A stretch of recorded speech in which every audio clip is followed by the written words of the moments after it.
Just in time for the Sunday Scaries, we're back with America's Least Wanted, my new series that keeps tabs on all the worst political figures in America. I appreciate all your suggestions, keep them coming, but today we're going to look at Ted Cruz. Raphael Edward Cruz was born in 1970. He's 53 years old. He's been active in politics for 21 years. Somehow feels a lot longer than that. He is a Texas senator, but hopefully not for long. You might recognize Ted from his famous airport photo. While all his Texas constituents were literally freezing during a winter storm, Ted escaped to Cancun, a subtropical vacation spot.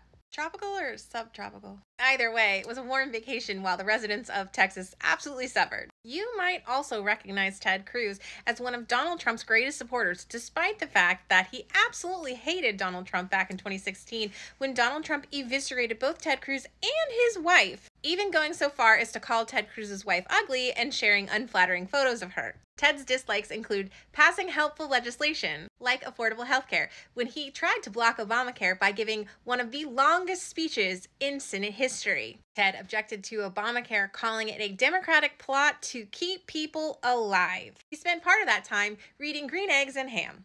He was also one of the few senators to vote against the bipartisan initiative of the Drinking Water and Wastewater Initiative of 2021. Ted loves taking money from gun rights groups, mocking children's books on the Senate floor, and voting against very qualified Supreme Court justices like Ketanji Brown Jackson. When he's not showing up for votes on the Senate floor, which is often, Ted will show up to object to certifying votes from Arizona and Pennsylvania, anything to help Donald Trump win. Fortunately, it looks like Ted Cruz's opponent, Representative Colin Allred of Texas, is poised to overtake him. Colin represents Texas District 32 in the U.S. House of Representatives. He's a former football player turned lawyer whose family actually seems to like him, and he doesn't flee the state every time there's some sort of an emergency. Stay tuned for the next episode of America's Least Wanted, and until then, spread the word on Colin Allred. I'd love to see Ted Cruz kicked out of Senate.